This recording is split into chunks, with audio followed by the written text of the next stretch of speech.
Good afternoon, everyone. I'd like to call this meeting of the Cobb County Board of Elections and Registration to order, and the time is 3:02 p.m. Please rise for the Pledge of Allegiance.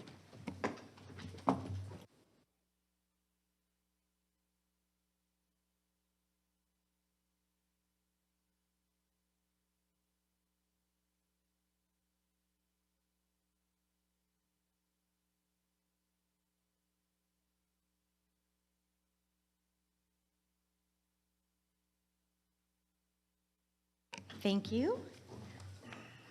The first order of business is approval of the agenda, and I'd just like to ask the board if anybody has any additions or changes to the agenda. Hearing none, do we have a motion to approve the agenda? I motion that we approve the agenda. Thank you, and do we have a second? Second. Thank you, Ms. Fisher. All those in favor? And the agenda is approved 5-0.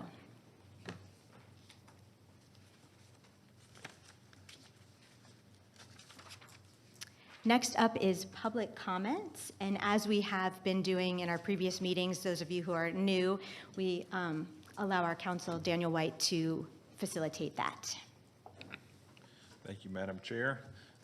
Today, it looks like we've got 4 people signed up to speak, but just as a reminder, this public comment portion, we limit each speaker to 2 minutes. We do ask, this is a limited public forum, so we ask that you keep your comments focused on the area of elections.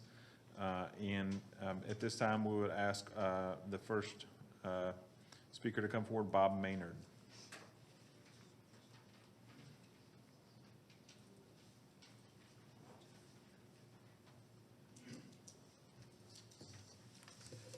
Good afternoon, Board. My name is Bob Maynard. I'm a Marietta resident.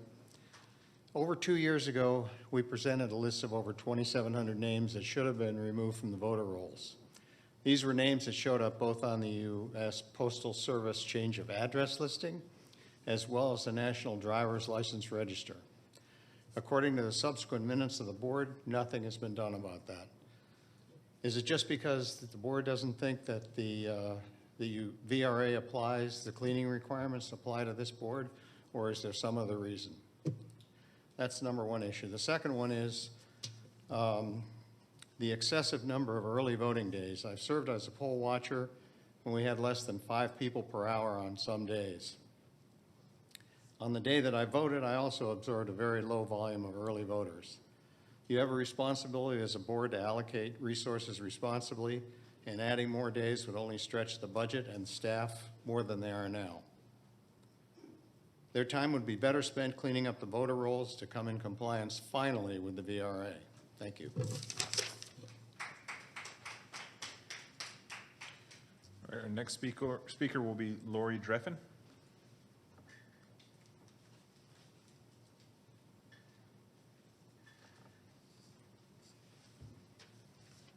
Thank you.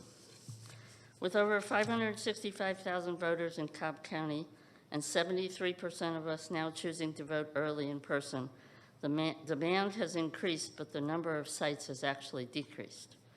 It's time for the infrastructure to catch up to the reality of how our residents vote.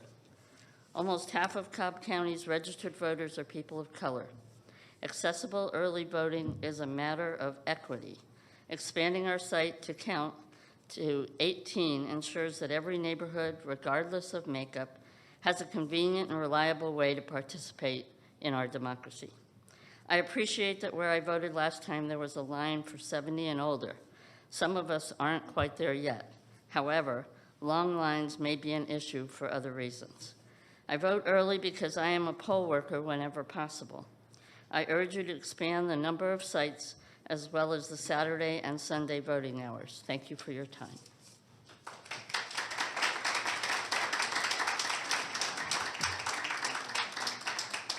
Our next speaker will be Susie Clark.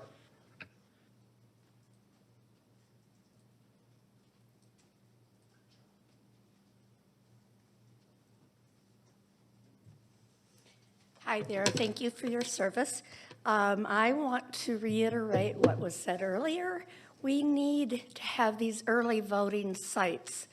there's so many people who can't, or for various reasons, get there on the voting date. Please keep the Sunday voting open, voting sites open especially. We also want these public comments to be continued to be broadcast. I also want to have the meetings in the evenings when people can't come to these because they're working.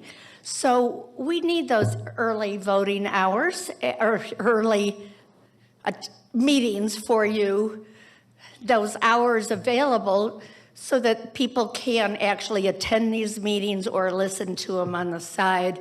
And lastly, in light of, I guess I have time. In light of all that's going on nationally, we need to make sure we keep these elections fair and honest. And I have been a poll worker. I resigned or whatever last year because of the late hours. And I just can't do it. I'm almost 73 years old and the hours are crazy. I would love to have you have shifts, but I know that will require not only extra people, but extra education. And I understand that would be very hard, but you would get more poll workers to do that. But I thank you for your attention, and please keep the public comments. Thanks.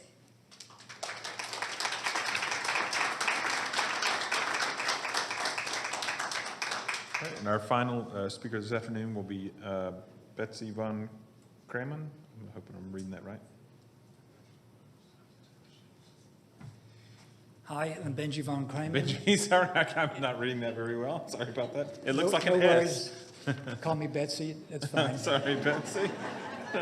Yeah, I come here as a Cobb County resident, but moreover as an American citizen. I'm sort of an unlikely person to stand here. I was raised in a family from the German side of World War II. Not so proud of the fact that my family was on the wrong side of history. Because my parents were just children when this all took place, I was raised in a very anti-authoritarian household. And they dissuaded me during the Vietnam War of ever signing up for the program. They said, follow the laws, pay your taxes, stay out of it. You may need to leave. You may want to not have to be drafted and come back legally. This was very practical advice from people that were very traumatized by what they had endured. 28 years in, when we went into Iraq, people like Johnny Depp were so angry about it, just didn't make sense to him. And he was so angry he left the country. I couldn't leave because I'd never gotten here. I saw the math was wrong, and that's when I started the process of becoming naturalized. And since then, I've canvassed. I am highly aerobic in the way I knock on doors. I ask to be sent in the hood to get people out to vote. My point here about when we talk about half of Cobb County as people of color, I don't see this as a color issue. This is an American issue. What I see are people that cannot avail themselves to enough time and resources to get the energy to even try to get it to the voting booth. I see some people coming in just covered in muck and I would try to even get them to find a little bandwidth to go vote. I've probably used my time up. 10 seconds. They can't make it happen. But many people, they are trying, but if it's pushed to the last minute, they can't avail themselves. I've spent probably too much time. I didn't time. This was off the cuff. Thanks for excusing if I went over. Thank you.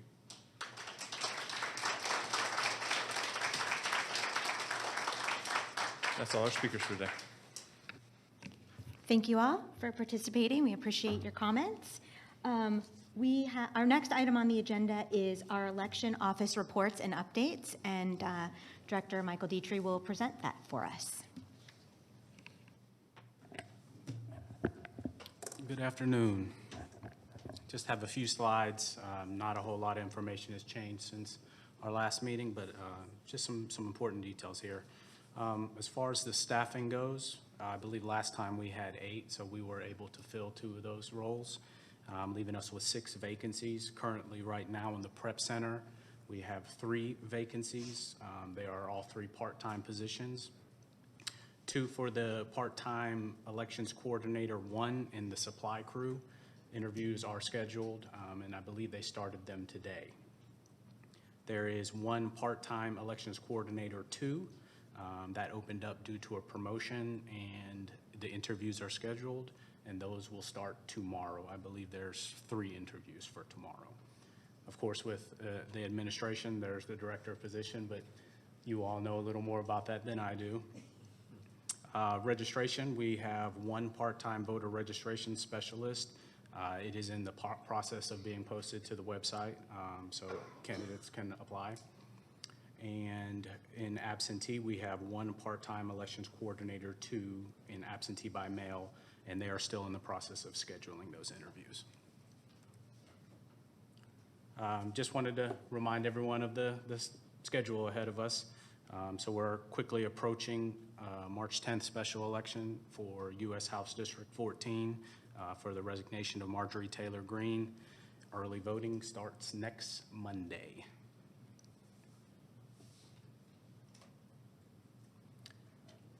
Some updates regarding the special election. So we did see 22 candidates qualify. I believe at the time of our last meeting, I think only 7 had qualified, so quite a few came in after that. 1 has officially withdrawn, and that is Christian Michael Hurd, running as a Republican candidate. Of course, anytime something like this happens, we are sure to post notices at all of the voting sites, and they go out with any mail-in ballots that we're sending out. Training for early voting has completed. We had 58 attendees for our 4 sites. Something new that we've tried this time and we're going to implement moving forward is we required the managers to be a part of LNA. Hopefully we can translate it to election day as well. That'll be a little more complicated to try to get all those folks in with the timelining, but it worked really well. It gave the managers a little bit more time with the equipment. They got to see, how to fix common problems that occur. It's a great thing, and it empowers our poll workers to feel like they know what to do at the appropriate time, and not to get into a panic whenever a screen freezes up or it won't boot all the way through. We try to limit as many of these technical glitches as we can, but they still happen. So any additional practice that our staff can have is a good thing. I have a question. Yes. Michael, regarding that, you said the managers, were the assistant managers there as well? Marcus, do you know if the assistant managers were there? Some? Okay, great, thank you. No problem. Logic and accuracy testing completed on Friday. It took roughly 3.5 days. There was just over 300 ballot marking devices tested, and I think a little over 40, considering we have 30 precincts, and then we obviously have to have some for backup just in case. With the help from the managers from early voting, we were able to contain it to a smaller testing team than what we would normally do. Of course, we take in the information that is collected during that testing, and then we can apply it to the next one. I don't believe that there were any failures of the equipment this time, so that's a great thing. Typically, we see 1 or 2 pieces of equipment that we can't use and we have to replace. So it's a great job of the prep team to keep up with the equipment and the maintenance and schedule and charging of all the things. Election day training is starting this week as well. I believe the 11th and the 12th they're a little bit different types of trainings. I think it's like train the trainer and 10X training, and then the real training will start afterwards with the heavy of the load, the 24th through the 28th. So we have 11 total days, including some weekends for training. And of course, election day polling staff is 100% staffed at this point. Some important dates. Voter registration deadline is today. So anyone out there that is not registered, make sure you get that in today. The last day to apply for an absentee by mail ballot is February 27th, 2026. Again, early voting starts next Monday, February 16th, running through March 6th. Election day is March 10th. And today, we send out our first mailing for absentee by mail ballots. That included 125 regular ballots and 5 provisional ballots. And the last thing I had, and I'm really excited about, is the application to become a polling location. So as we've had some very robust conversations around a lot of locations not being able to keep up with the demand of how many elections we're having, we saw a lot of facilities dropping off last year. It's not easy to identify a lot of these locations. We're relying on, people coming in, word of mouth. We're relying on essentially 2 individuals in the office to drive all around the county to try to identify locations. But of course, a lot of these places, churches especially, have normal hours. So it can be a little hard to get a hold of folks at times. So we're trying to think of something outside of the box that could help us. So Site Survey and Tammy coordinated with GIS and ITS to create this application that will be on our website. I'm hoping that we can go live tomorrow. But essentially, I added a snapshot here, as you see on the screen. So once you click on the link from our website, it'll take you to this, and there'll be a little pop-up that kind of gives you some instructions. But essentially, you can type in your address, or you can just click on the areas where the red is. That is our immediate needs. Everything in yellow we have a location for, but of course, at any minute, that location can drop off, so we need to have some alternates in place, some backup locations as well. Once you've identified your location, because I know a lot of folks that are interested or know of something, and they may not necessarily know which precinct boundary it's in. So that was an important part that we were trying to tie together. So when you search for that, it'll bring up another pop-up box that will identify the location that address is located in. And then there is an option to click the link that will take you to a seamless document. It'll ask for some questions, and then that is submitted to our office. I believe it goes to the prep center supervisor and site survey to follow up on. So we're hoping that can be a huge asset for us right now, with all the conversations going around with what can we use, what can we not use. We know the code says we have to use the public facilities first before we pay private companies or entities to be a polling location. So I'm heavily relying on this to be successful. However, we do have some conversations going in. I believe another conversation with the school district is scheduled at the end of this month. So I'm looking forward to seeing where we go, but we got some work to do. Site Survey is working really hard. I know they have. I met with them last week, and we were able to sign 2 new contracts. So they're chugging along for sure. I have a question. Yes, This ma'am. is great, Michael. Thank you. We've been talking about this, and hopefully a lot of people will apply. Yes. That leads to my question. Is there a plan to advertise this? How will people know that this application exists? Right now, we have a press release ready to set up on the website. I believe Tammy has been working with communications, so we can get that on the main channel of Cobb Communications as well. Great. As far as that, we could do flyers, we can put stuff out. We don't really have the money to do a countywide mailer for it. However, we can look at some alternative options as far as getting it out to the public, but right now, it's just your typical online presence. Okay, great. Thank you.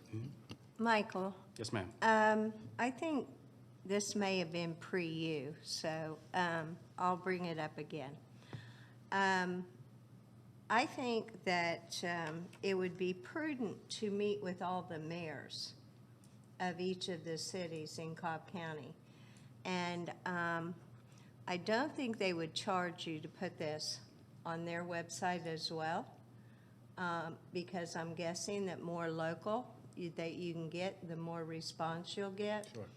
And also, the cities have their own buildings and facilities that, if they wouldn't give it to us outright for free, possibly you can work something out on a discounted municipal election charge. And I think those mayors probably know better than all of us added together in other areas. The businesses, the churches, the facilities they themselves own.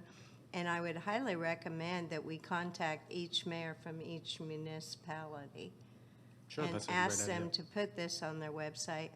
And I would also request a meeting with the Chamber of Commerce and ask them to put it on their website. And Daniel, there's no legal reason we couldn't do that, correct? I mean, well, do you mean just linking it on their website? Yeah. Were you reading your comic strip over there? No, I was looking at the map. I Yeah. just was, I didn't know what you meant. I Yeah, was trying to just figure out what you meant by put it putting on. this app or this I on think, the I would think web. the app would be on the county website, and you could link it and with an announcement on the other. Correct. Yeah. So it would be on the city's website, Mableton. They would put that here, looking for polling places. And that way we can maybe get more community involvement. Maybe. Just an idea. Sure, And no, it that's a great idea. I can- wouldn't cost money, just cost time. Sure, yeah. Everybody has that, right? Yeah, I can start a conversation with ITS and Dr. McMorris and kind of see what we can get. Yeah, going. I would see if we couldn't get the mayors, maybe get them all in one room, a Zoom call or one room, and just have a meeting and create a little competition. Sure, not a problem. I love this. This is great. Thank you guys for putting this together. And I think it's really nice that you've isolated the like high priority areas. This is always going to be my request is sort of data and tracking so that we know, what comes in when, and maybe that's sort of part of the report that, the director's report, so we can make sure that the public knows like how much is coming in. Sure. And if, let's judge the effectiveness of this and the reach, but also so that we can see tracking the follow-up. Because I think if somebody applies and they're not followed up with quickly, we want to sort of see what that looks like. Sure. That we're responding in a certain time frame. I don't know if if you guys have set what that looks like and who's following up. But I'm excited for this, and I just think it's important that we track it and make sure that we're, sort of on top of who's following up and what that process looks like. Michael, what is on the far left, like the neon green, and then, So like- that is, I searched actually my address, and Oh. that's the precinct where my address is located, so that's Vaughn. are you publishing your address right now? It's all public information anyway, Okay. so if you want to find me, you can find it. Well, now But yeah, we'll- that's just what that is. I wanted to showcase when you do search something, how it would look on the So we map. want to send you an Amazon package. Everyone now has Mm-hmm. your address on the screen. Okay. And then like the teal shaded box inside the county?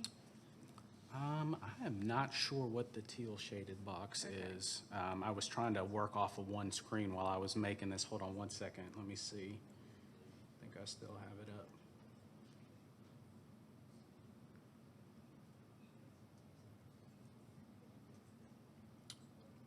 So when I click on it, it's saying it's an urgent location needed, so it may just be a bug. I know they were working on it today, and trying to Yeah. push Well- it through to get out today, but I'll look into that and see what's going on with that. And just to sort of, when we're talking about outreach, I assume that we can also do some outreach to local media as well. I think like Cobb County Courier, MDJ, those kind of places might publish the press release, just something to put on Sure. the list. Anybody else have any comments? I do just have one more on this. It might be a good idea somewhere on our website, maybe just under election resources, where we just have a thank you list of all the locations we don't own. Because I know churches especially are always looking for new parishioners that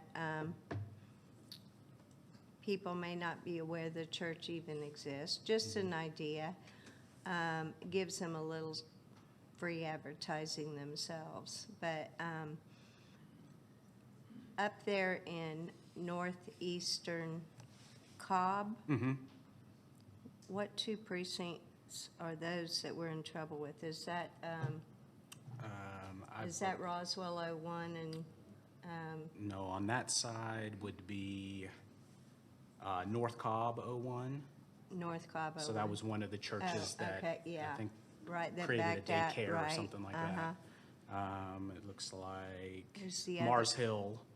So of course, any of the ones that we have co-located for this election is going to be one of those, because obviously we Okay. don't have a location. So, yeah, Ackworth. Okay, thank you. Oh, that side, sorry. On the other side, that is Willio and Roswell 01. Sorry, I was looking on the other side. That's okay. Yeah. North, south, east, west. Yeah. Okay, thank you. Anything else for Michael? All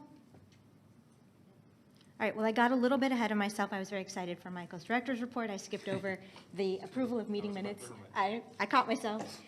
So we do have one set of meeting minutes to review and approve. Did everybody have a chance to read through those January 12th regular meeting minutes?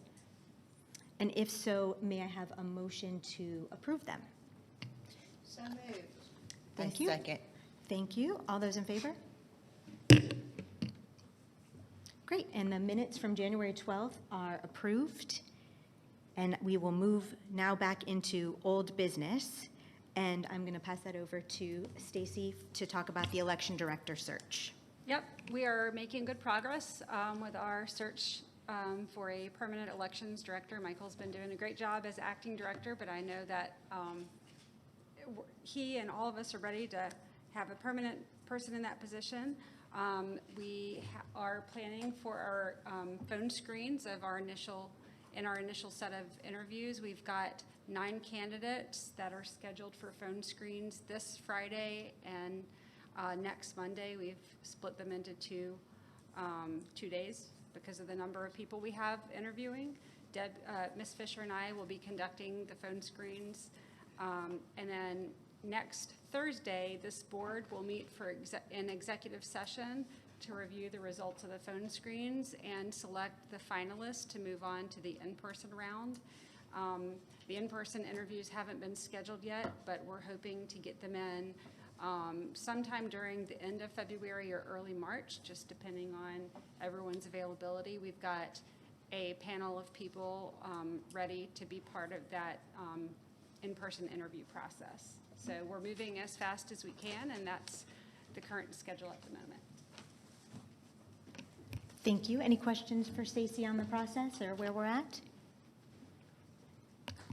All right, we can move on to our first item of new business today, which is the request for approval to conduct a nonpartisan election for the Georgia Soil and Water Conservation Commission on November 3rd of 2026, and authorize the signing of the memorandum of agreement. This is Exhibit A for any of you who have your packets, agenda packets.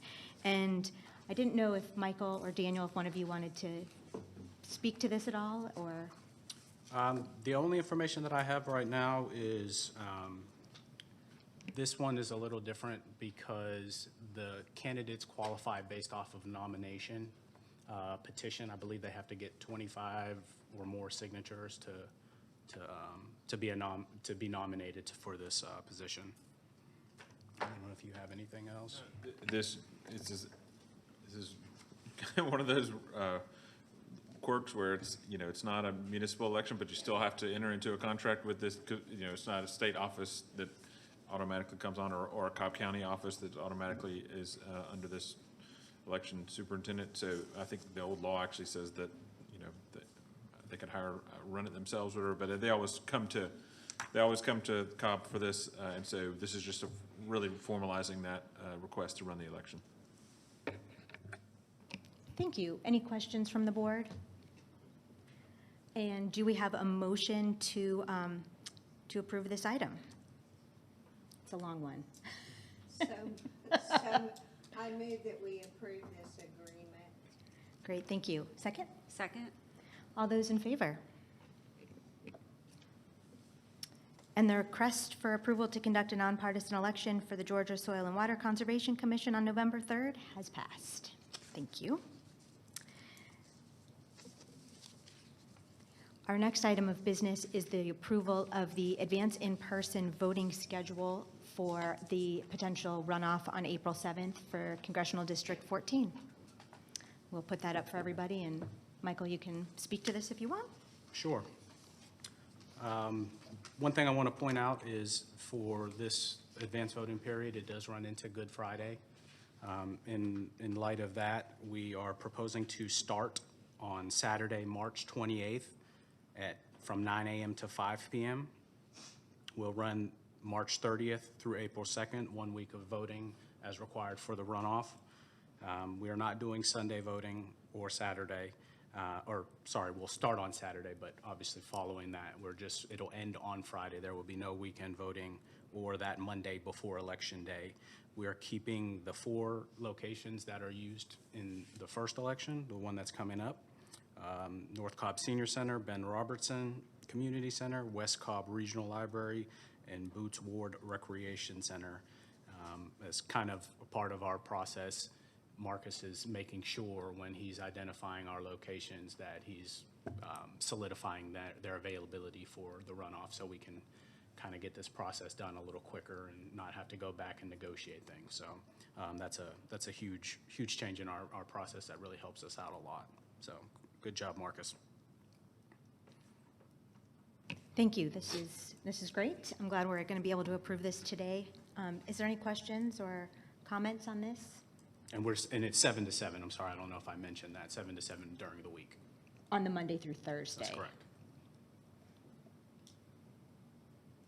Any questions? All right. So do we have a motion to approve the advance in-person voting schedule?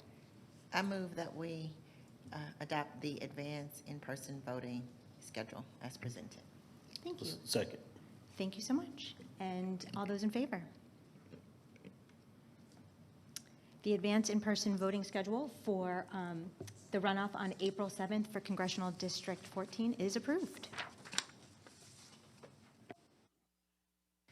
We are moving quickly today. All right, the next item on the agenda is the discussion of a resolution regarding the Section 7 of SB 189, which requires the state of Georgia to move to, CP, are we able to put that up? I think this might be helpful.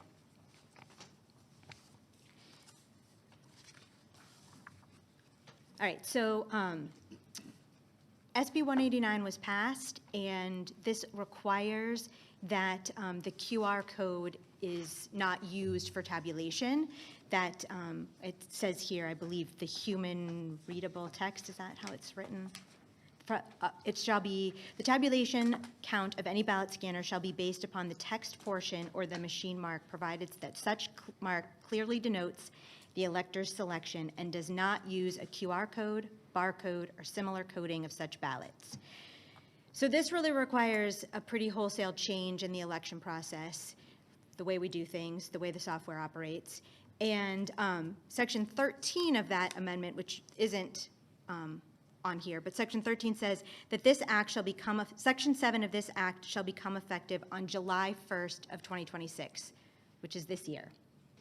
So the resolution that I am proposing that we consider for discussion today and potentially passing is sort of as a request to the legislature that we would, that they would look at extending that deadline out a year, as well as ensuring that it's funded, because right now there's actually no funding in the budget for this particular change, which impacts all of you, all of us, not just our machines, but how we vote.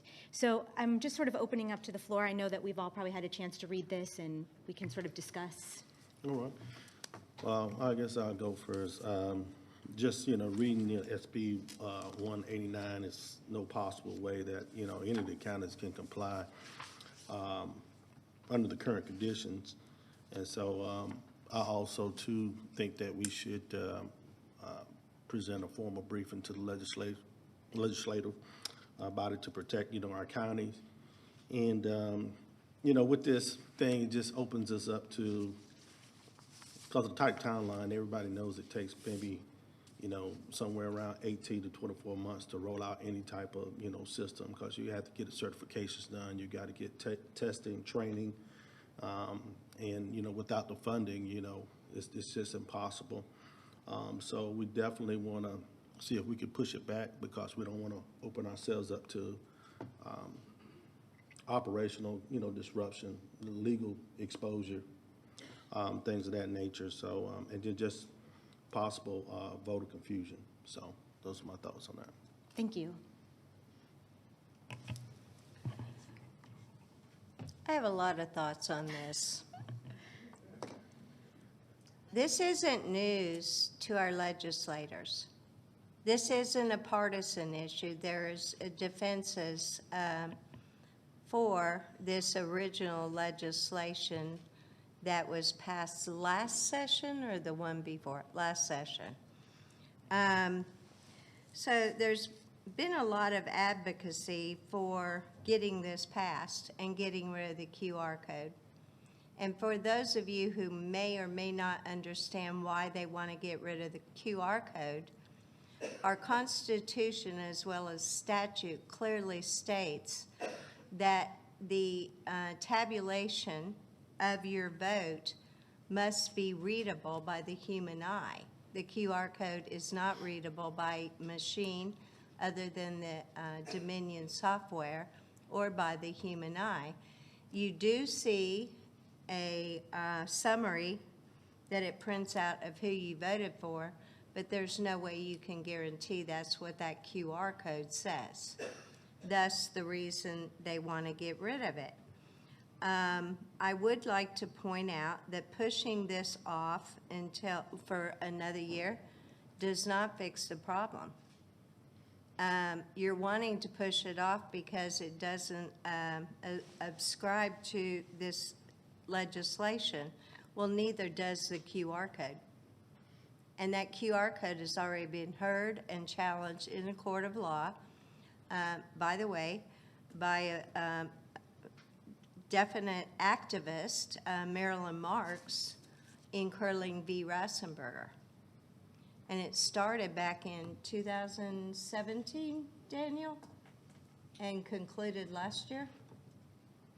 Well, there was a couple different iterations of the. Right. Yes. Getting rid of the machine that we did. Yes, that resulted in. Her litigation started with the older machines before we went to the ballot marking devices and QR codes. And then the ultimate verdict, after they amended, Judge Totenberg allowed them to amend, ended up allowing the current equipment to remain in place and found that it was. That said the allowable. QR code was not legal, right? That's not my understanding of her ruling. Okay. Well, that's my hopeful summation then. But it has been a totally nonpartisan endeavor. There are ways to remedy this without pushing it out, and that's paper ballots. The only problem with that is advance voting. You would have to have printers on demand.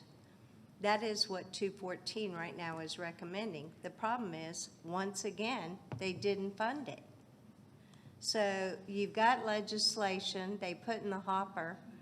It was getting ready for committee discussion last Wednesday, and then that committee meeting was canceled. But if you're going to put something in legislation, it needs to have correlated funding, and neither option has been funded. So that leaves a dilemma.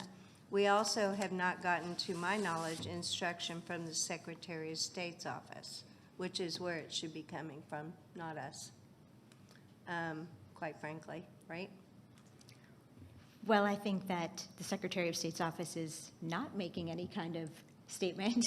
So I felt that it was important for us to perhaps have a nonpartisan board resolution that we could present both to the public, the media, the legislature, and ask for what was reasonable in terms of representing our voters and our staff, because I don't see how implementation of any wholesale change before the midterm is even remotely possible at this stage in the game.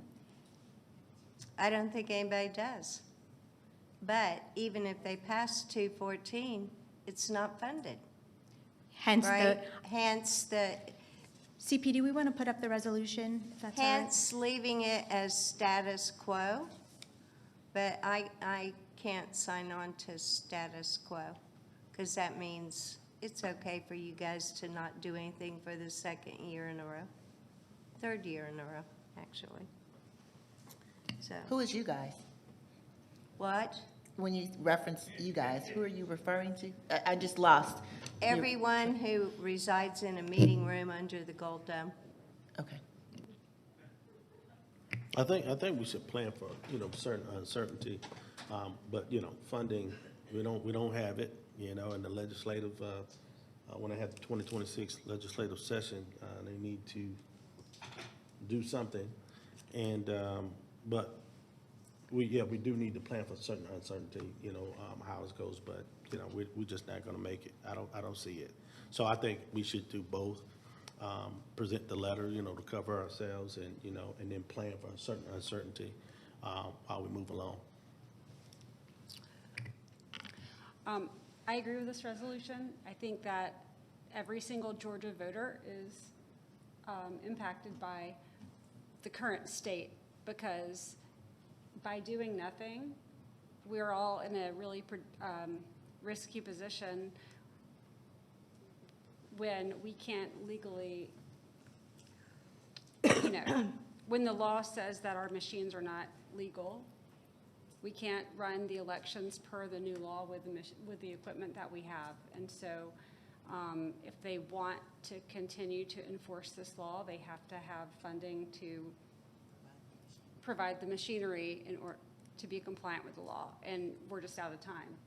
I think I read in an article that Raffensperger said he needed at least 6 months to replace the equipment to test everything, and we're now less than 6 months from that July 1st date, so we've basically run out of time to get this done. So I don't know what other choice we have. The legislature has to do something this session so that our elections can be called legal. So what is your plan on presenting this resolution to the legislature? Who's presenting it? What committee are you planning on submitting it to, et cetera, et cetera? It's the House Governmental Affairs Committee that's actually, at least that's who is planning to listen to the most recent bill. So we don't really know exactly, but I think that certainly we would start with the House Governmental Affairs and with our legislature, our Cobb delegation. I suggest you find out from the chair of the Governmental Administrative Committee what their new plans are. Supposedly they have a new bill coming out. I wouldn't give that a high level of probability. But I would also suggest that we get other counties to sign on to this and find out if Gabrielle is presenting anything. Because the last thing we need is 159 different counties submitting a resolution for the legislature to do their job. I have had other counties' board members ask me about this, and I did have a conversation with the Gabrielle president as well. I do think everybody is sort of waiting to see who's going to take a step, and I guess I'm challenging our board to be that one out the gate to say, hey, legislature, we've got voters that we represent and staff that need to be confident in the elections that they're running, and I put us out there as the ones to take the lead, take charge. Well, again, I think we have some preliminary work I think we have some preliminary, excuse me. We have some preliminary work, I think, to do before we present it to them. What preliminary work are you thinking of?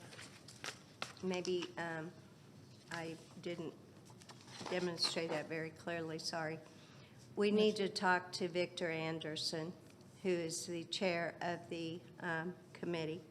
You may want to talk to Tim Fleming, who is the chair of the Blue Ribbon Committee, who is responsible for dealing with this, supposedly. And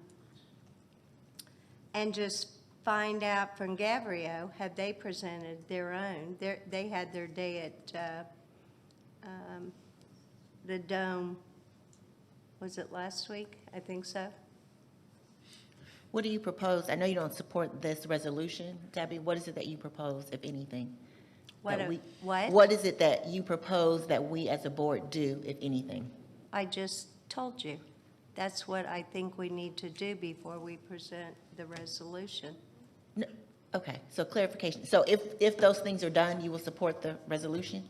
Is that what you're saying, or no? I would consider it. Right now, I'm a no. Okay. I want to find out what they're planning on doing, because I know how hard it is to get them to do something with elections. It's difficult. Right, but whether or not they're ready to take action doesn't have any bearing on our position. No, I'm only speaking for myself. You ask me. Okay. No, My I appreciate position the is clarification. clear. I want to know what they're going to do before I'm willing to sign on and say yes. But my vote doesn't count anyway. We have a majority over here, so it's irrelevant. But I do want to go on the record where I stand on this. Absolutely. Because giving them a piece of paper that says something that we want doesn't make it so. And so coming from a sales career, I'm putting together the benefits of my product I'm trying to sell. And one is we fix their problem, but two is you got to get it passed. They have to write language, they have to put a bill together, it has to pass the House and the Senate, the governor has to sign off on it. So the reality of us, one county out of 159, making something legitimate happen is slim. I mean, that's the reality. So if you're talking to the people who are responsible for figuring out how to deal with it, I think that's a good start. And then if we have to adjust, we adjust. Well, because our clock is ticking and we only have so many meetings that we could actually have these conversations, I'm going to go ahead and motion that we adopt this resolution. I'm not opposed to having these conversations with the right people in the legislature, but I want to go ahead and get this done if we can, so we can start sharing it while the other work is going on. So I move to adopt this resolution that's being presented. Thanks, I appreciate that. And we have a motion. Do we have a second? I second. Is there any further discussion? I did want to say. Yeah, because I saw you. Right. You saw my hesitancy. Yeah. Yes, I think absolutely. Two things can be true at the same time, Debbie. We can execute our resolution and also go to the committees that we need to speak to under the dome. And also, I think it's imperative that we start this. Other counties may come along. Things can be gained when you take the lead on something. Sometimes we'll see. I don't think we need to sit and wait for other counties to join on. I'll leave it at that. That's it. Thank you. And I'm sorry. It's not a public forum. Sorry. Oh.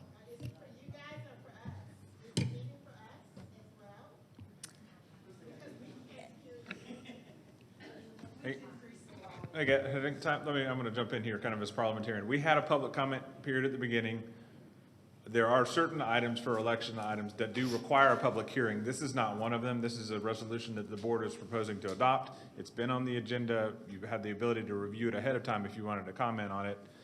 this is not the portion of the meeting that's for public comment. So, but we'll also we're trying to keep the record clear. So if we're having discussions and people are talking from the audience, then it doesn't keep a clear record. So this meeting will be available online. You can go back and watch it if you missed certain portions, but we need to reduce the interruptions in the meeting.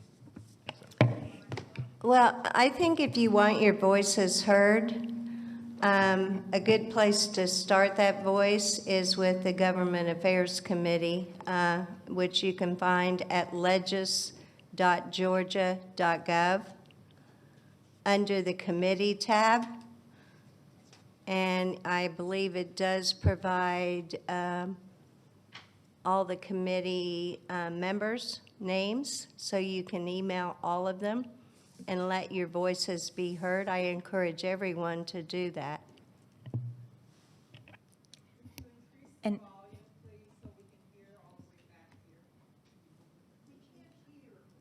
okay, I don't have control over the volume.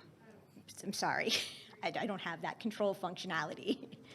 I just want to say regarding the resolution, Debbie, your vote does matter, and a bipartisan support on something that we're going to present to the legislature in representation of all 515,000 active registered voters in Cobb County is important to me. I believe it's probably important to all of us. And I think the messaging in this is, yes, we need to do something, and we have to start somewhere. So I hope you'll consider it. But I'm going to call a vote now. So all those in favor of passing the resolution? All those opposed? And the resolution passes 4-1 with Ms. Fisher a no vote. Thank you all very much. I appreciate your consideration of this. And we will move into board member comments. Kendall, would you like to start us off? I don't have any comments this month. All right. Nothing for me. Mr. Attorney? I already made my comments. I'm good. Ms. Fisher? I do have a comment. I don't know how many people here are in Congressional District 14, but I do want to raise one issue that I'm trying to think of how many meetings we have before we would have the actual election, just next month, right? In March? This is None, it. None. This is it. Okay. So I'm going to raise this issue. I did speak with Michael a little bit before the meeting, and that is because this is a special called election. It's important to understand this is only to elect someone to serve until the end of Marjorie Taylor Greene's term, which ends December 31st, 2026.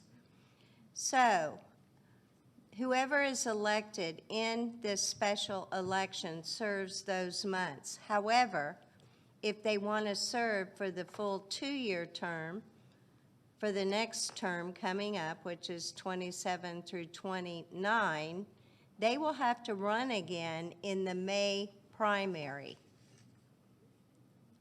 There is a bit of a problem with that in the fact that we won't know, most likely because of the large number of people running in a jungle primary. It's pretty much assured we'll have a runoff. So the ballots will already be printed for May, so you might not show an incumbent, which people look for often.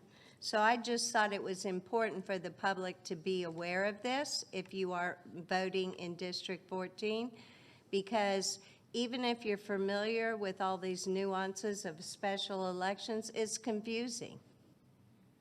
So you'll have to vote twice for the 14th district if you live in the 14th district.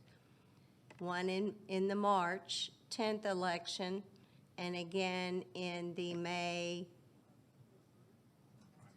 primary, yeah. So I just wanted to throw that out there because you won't have another meeting to talk about it, so. That date is May 19th. Pardon me? The date is May 19th. Thank you. You're So that does go from a jungle primary to a regular party primary, however. So it won't be another jungle, thank God. So, good point, yeah. And Debbie, I was able to talk with our liaison at the state. Oh. So because qualifying for the primaries is March 2nd through the 6th, and of course our special election is March 10th, any candidate that wishes to qualify for the primary, even though they don't know if they have won or not, they would have to qualify for that at the appropriate time. So it's a kind of a weird situation because they haven't even had their election yet, but they still have to qualify for the primaries. So learn something new every day. So they have to pay twice. Okay. Thank you for checking on that. Is that it? That's probably enough, don't you think? No, good point. We will have to vote twice in CD 14. I just 4 have times probably, actually. What'd you say? Well, 4 times. 4 times, yes. 2 different elections. But anyway, I just want to thank everybody for showing up today. We have quite a crowd, and I appreciate all of you for being here. I really am appreciative of the staff for rolling out this polling location application, and I hope that all of you will do your part to help promote that. If we can put that out on our own social media and through our own contacts, that would certainly be helpful for us as we're looking for locations. And also, even though we're fully staffed for our March election, doesn't mean we're not always looking for poll workers. So anybody who wants to be a part of that process and see how the sausage gets made, so to speak, come join us. Come work with us. There is apply to be a poll worker right on our website, so you can join that way, and somebody will get back to you from our office. And then lastly, regarding this SB 189, I know we had a discussion today about these QR codes, and I do want to encourage everyone to speak to your state representatives about this. Every one of us in this room is impacted by what the legislature decides to do regarding Section 7 of 189 and the QR codes. And I know it seems like kind of a minutia, like a really small deal in the election world. It is actually a big deal because it's how your votes are counted. And so I just want to make sure that everybody out there is aware that this is before the legislature, and whether it's the House Governmental Affairs Committee or your own state representatives, if they're not on that committee, it's important that everybody speaks up and is knowledgeable and lets them know that we're watching, and that we want to do a responsible, if we're going to make changes, they should be responsible and they should be thoughtful. And I think right now, in the window that we're dealing with, July 1st is really just around the corner, and then November will be here before you know it. And we all know that it takes a long time to lift up a big change like a statewide voting system. So I hope everybody will pay attention to that, do some research, and reach out to your legislatures. I do want to add to that, Jennifer, because there are a couple of things that are important in this legislation. We are required by law to follow the law.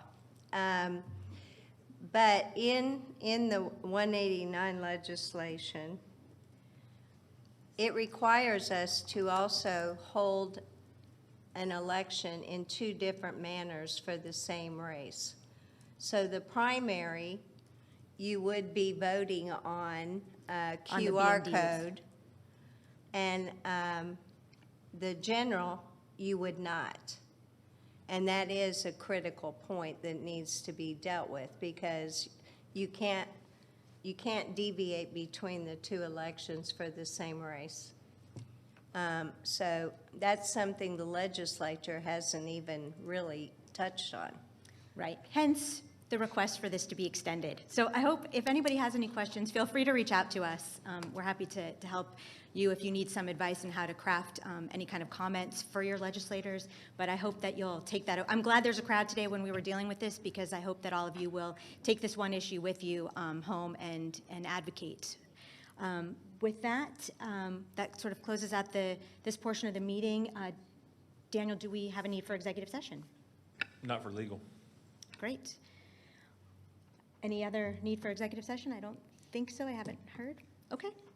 Well, without a need for executive session, our next upcoming meetings are actually the March 10th for the election, the special election at our office at 7 PM. Friday, March 13th at 3 PM for the pre-certification meeting.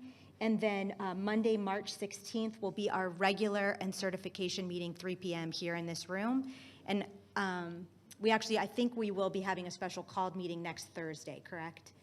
But that's a special called meeting just for executive session, but you will see that added to the calendar. So really, there's 4 meetings coming up. And with that, we are adjourned at 4:02 PM.